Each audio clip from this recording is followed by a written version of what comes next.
Buenas tardes a todos, mi nombre es Miriam Méndez y a continuación hablaré un poco acerca de la correlación de rangos de Spearman y sobre la prueba T, todo basado en el libro de estadística de Mario Triola. Y bueno, aunque la correlación de rangos ya he hablado un poco en el video diario anterior. En este video diario vamos a retomar algunos puntos, ya que pues fue uno de los temas abordados en las páginas que se nos asignó para lectura. Entonces espero que esta vez pueda puntualizar un poquito más, que sea entendible y que les sea de útil para más de algo. Entonces, empieza definiendo qué es la correlación de rango de Spearman y dice que es una forma de medir qué tan relacionadas están las variables. Y bueno, en este caso recordemos que esta hace uso de los rangos. Recordemos que los rangos aquí no son nombrados o no tienen el mismo significado que tienen los rangos en otros aspectos de la estadística. En este aspecto, en esta teoría, los rangos son utilizados para, de cierta manera, jerarquizar, ¿sí? Tenemos primer lugar, segundo lugar, tercer lugar, y bueno, tenemos un concepto diferente en otro momento de este curso de ciencia, ¿verdad? Entonces, en cursos anteriores, nosotros teníamos un significado de rangos, pero en este caso varía bastante. Ahora, en este caso significa jerarquía. Entonces dice que fue creado por Charles Spearman en 1863 y 1945 fue cuando falleció. Y bueno, dice que fue un psicólogo inglés que además introdujo el factor G en la inteligencia. Entonces dice que, bueno, este método de comprobación de hipótesis es un tanto similar al R de Pearson, a diferencia que necesita ¿cómo decirlo? Números continuos y normales, o sea, sí, o sea, R de Pearson necesita ¿cómo decirlo? Esos números con esas características, ¿no? O sea, necesita una distribución normal y Spearman es diferente. Spearman, como decía en la clase anterior, es un poquito más versátil. Sirve para todo tipo de datos y estos ya sean ordinales, como podrían ser puestos, clasificaciones, jerarquías, entre otros aspectos. Entonces, bueno. ¿Cómo funciona? Spearman, Robert Spearman, que aquí le llaman correlación de rangos de Spearman. En la clase lo conocemos como Robert Spearman. Entonces dice que primero se convierten los datos a rangos, ¿sí? Si nosotros tenemos números, entonces, bueno, como decía el licenciado en la clase anterior, no es necesario ordenarlos, ya que Excel nos da nos facilita mucho el trabajo, pero bueno, si se hiciera de otra manera, sí tendríamos que ordenarlos y a eso le tendríamos que asignar números. Después es necesario que nosotros comparemos los rangos de esas dos variables, ¿sí? O sea, digamos, cuáles quedaron de primer lugar acá y cuáles quedaron en segundo lugar acá. Y luego es necesario ver de que si coinciden mucho, o sea, si la correlación es alta y positiva, nos va a dar +1, ¿sí? En este caso, en la clase el licenciado mencionaba que aquí también podemos hacer uso de las tablas que nos da el libro de Sampieri. Entonces, como recordemos que este es un tanto similar al R de Pearson, entonces en este caso nosotros podemos utilizar esa tabla. Y bueno, retomando lo que venía diciendo anteriormente, si los datos son totalmente opuestos, o sea, si no existe como tanta correlación, entonces esta va a ser negativa, ¿sí? O sea, si la correlación es opuesta, nos va a dar un -1. Y bueno, todo según la tablita esa. Y si en dado caso no hubiera una correlación, o si hubiera, ¿cómo decirlo? O si fuera demasiado pequeña, nos va a dar un 0. Entonces, el libro de Triola nos menciona algunas ventajas que pues nosotros tenemos que tener en cuenta y dice que no necesita que los datos sigan una distribución normal.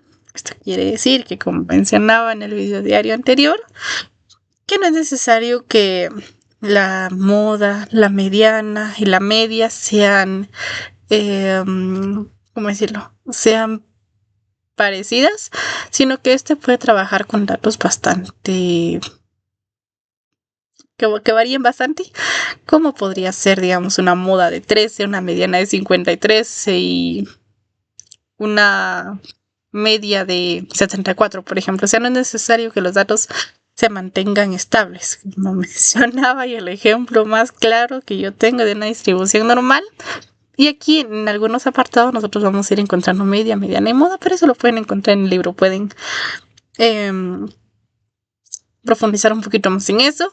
Y en cuanto a la simetría y kurtosis, los datos no tienen que estar necesariamente entre menos 0.5 y más 0.5. O sea, los datos pueden estar más lejos, más cerca y no tienen que ser similares.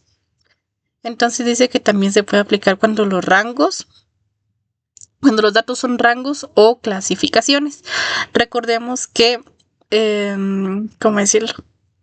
En R de Pearson nosotros no podemos utilizar características, no podemos categorizar como tal. En cambio, en este aspecto nosotros también sí podemos hacerlo. Porque aquí recordemos que esto se basa en esos rangos, en establecer un primer lugar, un segundo lugar y un tercer lugar. Y dice que también es demasiado útil cuando hay pocos datos y no se cumplen los requisitos de la estadística clásica. Recordemos que este tiene una fórmula que podemos aplicar con menos de 30 datos, una con más datos. O sea, este método es bastante completo. Pero bueno, entre su principal desventaja está que es menos eficiente que la correlación lineal. Porque recordemos que este tiene un 91% de asertividad, ¿no? A diferencia del R de Pearson, que si no estoy mal, está en el 99%. Entonces, al momento de utilizar este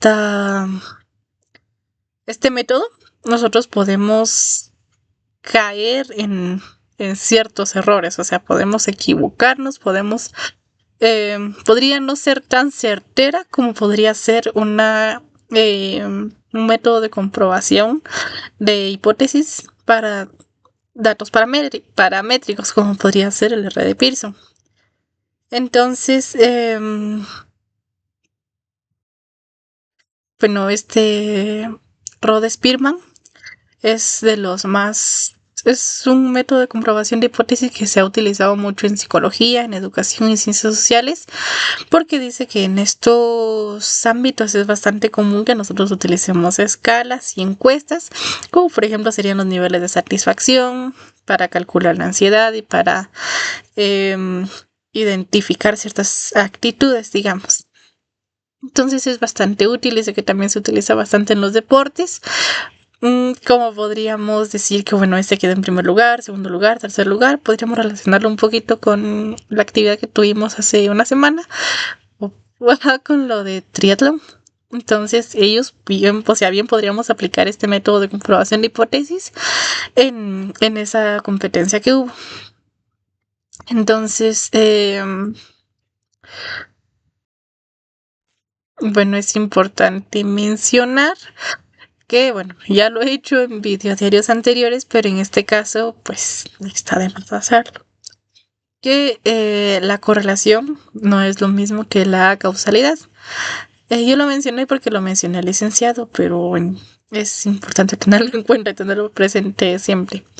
Dice que encontrar una correlación solo indica que dos variables están relacionadas. No significa que una cause a la otra. Y podríamos poner como ejemplo que fumar, por ejemplo, da cáncer. En este caso, no estamos hablando de una correlación como tal, sino que, bueno, se hablaba de que esto, anteriormente se hablaba de una correlación entre los hábitos de los fumadores y el cáncer, ¿sí? O sea, si eres fumador, vas a tener cáncer. Antes se hablaba de esto como una correlación, pero debido a los estudios y evidencia biológica, podemos concluir, se dice que esto ya no es una correlación, sino que ya se trata de algo causal, porque pues, podemos decir que el cigarro causa cáncer, no que el cigarro podría influir de alguna manera en algún tipo de órgano y por eso se podría desarrollar, sino que estos, pues en este caso sí se habla de una causalidad.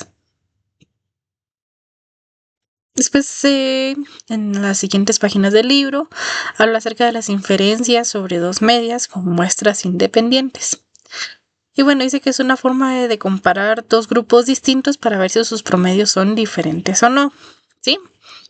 Entonces podríamos poner como por ejemplo, se van a comparar dos grupos, de estos van a extraer la media, que sería el promedio, y ver qué tan...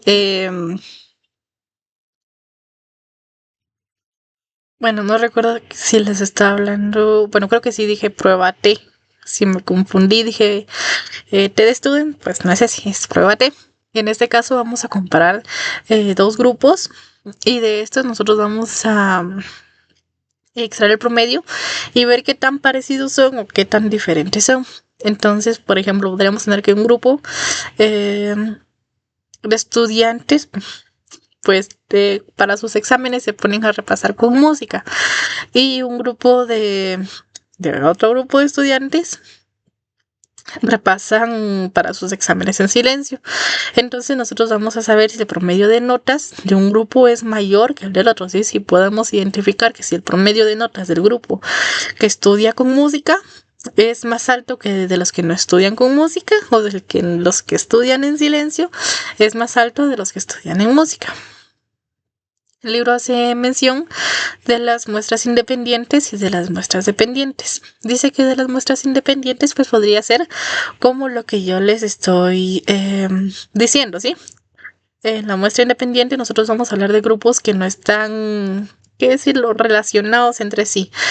Por ejemplo, el grupo de los que estudian con música y el grupo de los que no estudian con música. Se hacen como que grupos aislados. En las muestras dependientes... los grupos sí están relacionados. Y por ejemplo, aquí podríamos hablar de, ¿cómo se llama esto? De datos apareados, si no estoy mal. Sí, creo que sí son datos apareados. Lo podríamos relacionar o podríamos decir que es lo mismo que las variables dependientes, donde a un mismo estudiante se le va a aplicar lo mismo, ¿sí? Vamos a decir que al mismo estudiante nosotros le vamos a aplicar lo de... O sea, que en un mismo estudiante nosotros vamos a medir qué tan bien o qué tanto cambian sus calificaciones si este estudia con música o si no estudia con música, ¿sí? O sea, es como que este aspecto de los datos variados, bueno, o sea, esta forma de datos apareados en un mismo estudiante nosotros vamos a medir dos variables, ¿sí? En cambio en la otra vamos a medir dos variables pero con diferentes grupos. Independientes son grupos diferentes y dependientes es datos apareados. Dice que en la prueba T solo vamos a trabajar con datos independientes, que es lo que lo decía, grupos aquí, grupos allá, no datos apareados. Y dice que se debe tomar un grupo al azar, o sea que sería una prueba probabilística, donde todos tienen acceso o todos tienen la posibilidad de ser elegidos. Y ese sería el grupo 1. Y vamos a elegir otro grupo que también debe ser elegido de manera probabilística. Y ese sería el grupo 2.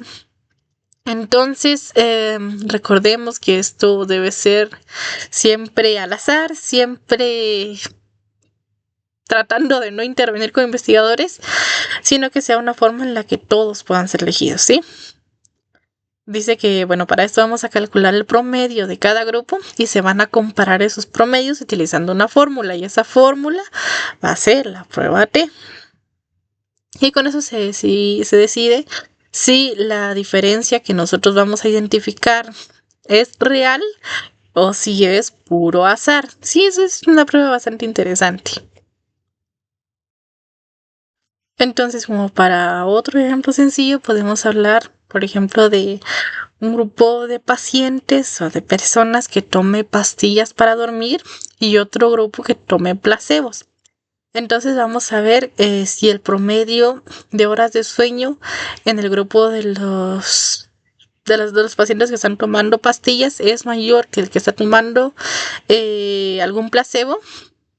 Entonces vamos a identificar si la diferencia es estadísticamente significativa, y si lo es, podemos decir que la pastilla realmente funciona, ¿sí?